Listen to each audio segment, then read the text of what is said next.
नमस्कार, आप देख रहे हैं वीके न्यूज। मैं हूं सुनील राउत। पंजाब में हुए निकाय चुनाव के नतीजे आ गए हैं। ये नतीजे बेहद अप्रत्याशित है, खासकर मेरे जैसे पत्रकार के लिए।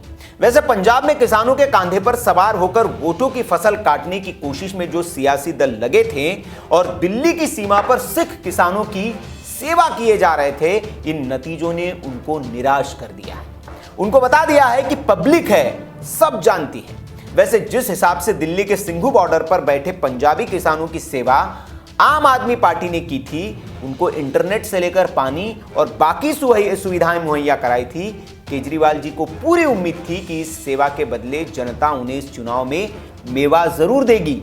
लेकिन नतीजे देखकर केजरीवाल और उनकी पूरी टीम अब किसानों पर किए खर्चे का हिसाब लगाने में जुट गई होगी, क्योंकि जितना खर्चा इन किसानों पर उन्होंने किया, पंजाब में आपको शायद उतने भी वोट नहीं मिले। केजरीवाल से भी ज्यादा इन किसानों की सेवा तो अकाली दल नेता मनजिंदर सिंह सिरसा ने की थी। बेचारे इन किसानों के लिए अकाली दल सरकार को और मंत्री पद को भी लात मार दी थी। सबसे पुराने सहयोगी बीजेपी को भी छोड़ दिया था, लेकिन फिर भी पंजाब के किसानों ने अकाली को नकार दिया। अकाली दल के नेताओं ने किसानों की तो छोड़िए, उपद्रवियों तक की सेवा की थी। मनजिंदर सिंह सिरसा जेल में बंद उपद्रवियों को कंबल तक बांट आए थे, फिर भी पंजाब की जनता ने उन्हें वोट नहीं दिया।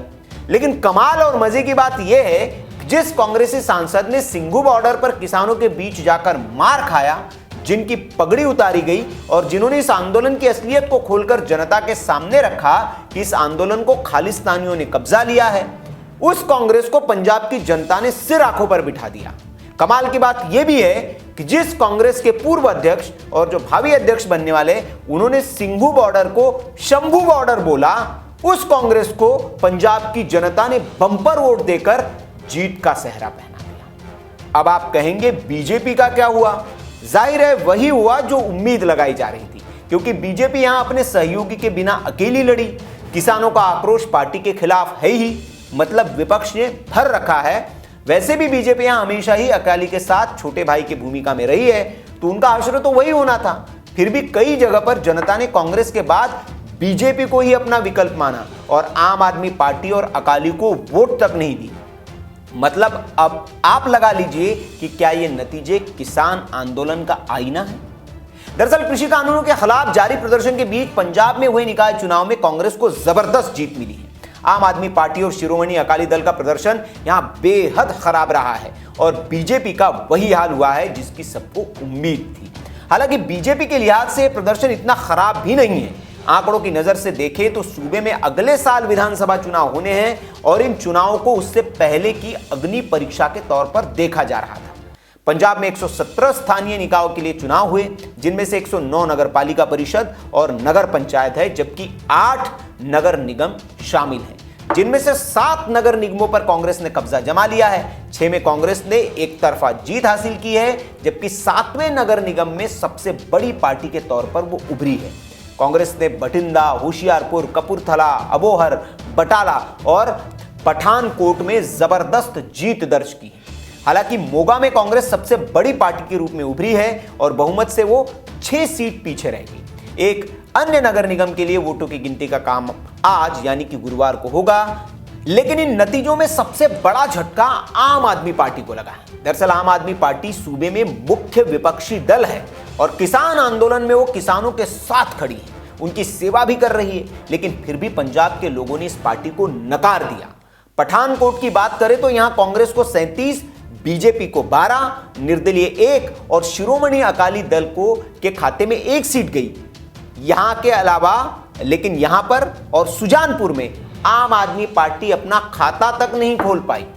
इसके अलावा कपूरथला में भी केजरीवाल की पार्टी को एक भी सीट नहीं मिली। कपूरथला में 50 वार्डों में से कांग्रेस ने 45, अकाली दल ने 3, जबकि निर्दलीय के खाते में 2 सीटें गई।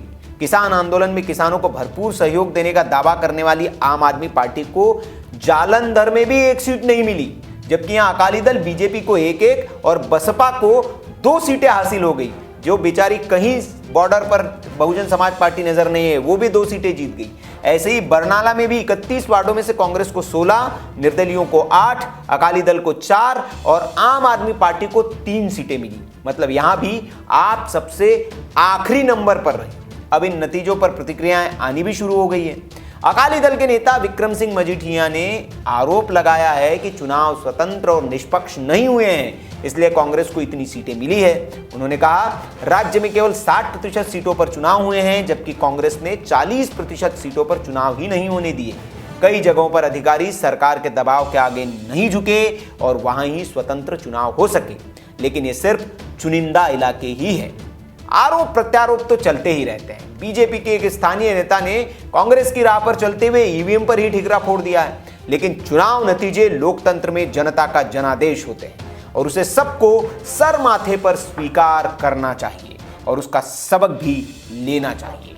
अब ये सब सुनने के बाद आप बताइए, क्या ये नतीजे किसान आंदोलन के खिलाफ जनता का जनादेश है? अगर हां, तो अकाली और आम आदमी पार्टी को जनता ने नकारा क्यों और सिंघू बॉर्डर पर पिटने वाले सांसद की पार्टी को जनता ने जिताया क्यों?